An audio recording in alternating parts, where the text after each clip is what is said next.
রে আমার। আজকে কাঁদিতে কাঁদিতে রওনা দিয়েছে, গিয়ে বলে সত্যি সে তুমি ওর ভাইকে বিদ্ধ করো না। দেশে দেশে কলত্রাণী, দেশে দেশে চা বান্ধবা তাম তুম দেশাং নাকস্যলক্ষ্য বৃহত্তর সহোদর। দেশে দেশে স্ত্রী মেলে, দেশে দেশে বন্ধু বান্ধব মেলে, কিন্তু সহোদর ভাই গেলে সেই ভাই আর মেলে না। তুমি ভাইকে বিদ্ধ করে হচ্ছে না।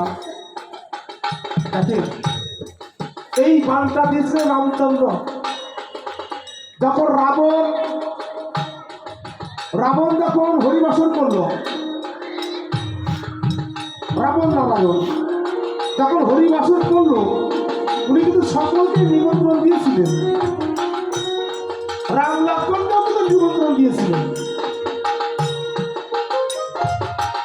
লক্ষ্মণ দাদা তুমি রাবণের হরিবাসন তুমি যাবে না, নিমন্ত্রণ তখন কিছু যেতেই হবে,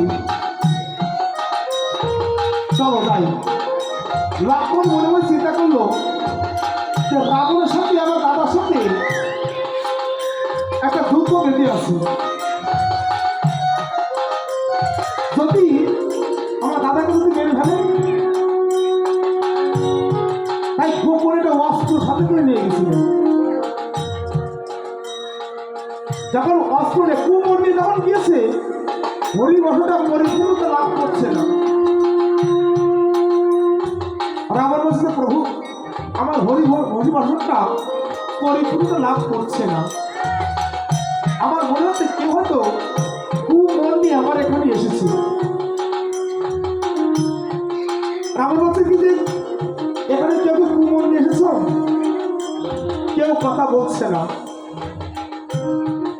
তখন প্রভু বলতে প্রভু তুমি একটা বিধান দিয়ে দাও, আমি তো ভক্ত বড় ভক্ত, আমার হরিবাসন ভারতে না হয় এটা মনটা আমার কষ্ট হবে। তখন রামচন্দ্র বর দিল,